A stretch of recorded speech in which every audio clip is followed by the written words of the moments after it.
It seems that every day we're reminded that we live in an era of great power rivalry, that the rules-based order is fading, that the strong can do what they can and the weak must suffer what they must. And this aphorism of Thucydides is presented as inevitable, as the natural logic of international relations reasserting itself. And faced with this logic, there is a strong tendency for countries to go along to get along, to accommodate, to avoid trouble, to hope that compliance will buy safety.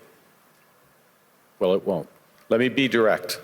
We are in the midst of a rupture, not a transition. Over the past 2 decades, a series of crises in finance, health, energy, and geopolitics have laid bare the risks of extreme global integration. But more recently, great powers have begun using economic integration as weapons.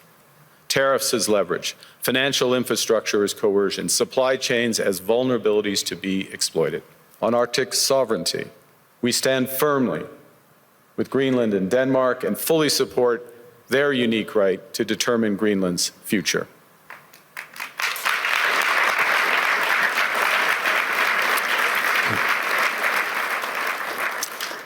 Our commitment to NATO's Article 5 is unwavering. So we're working with our NATO allies, including the Nordic-Baltic Gate, to further secure the alliance's northern and western flanks, including through Canada's unprecedented investments in over-the-horizon radar, in submarines, in aircraft, and boots on the ground, boots on the ice. Canada strongly opposes tariffs over Greenland and calls for focused talks to achieve our shared objectives of security and prosperity in the Arctic. Argue the middle powers must act together because if we're not at the table, we're on the menu. But I'd also say that great powers can afford for now to go it alone. They have the market size, the military capacity, and the leverage to dictate terms. Middle powers do not.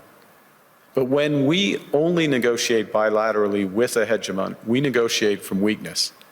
We accept what's offered. We compete with each other to be the most accommodating. This is not sovereignty. It's the performance of sovereignty while accepting subordination.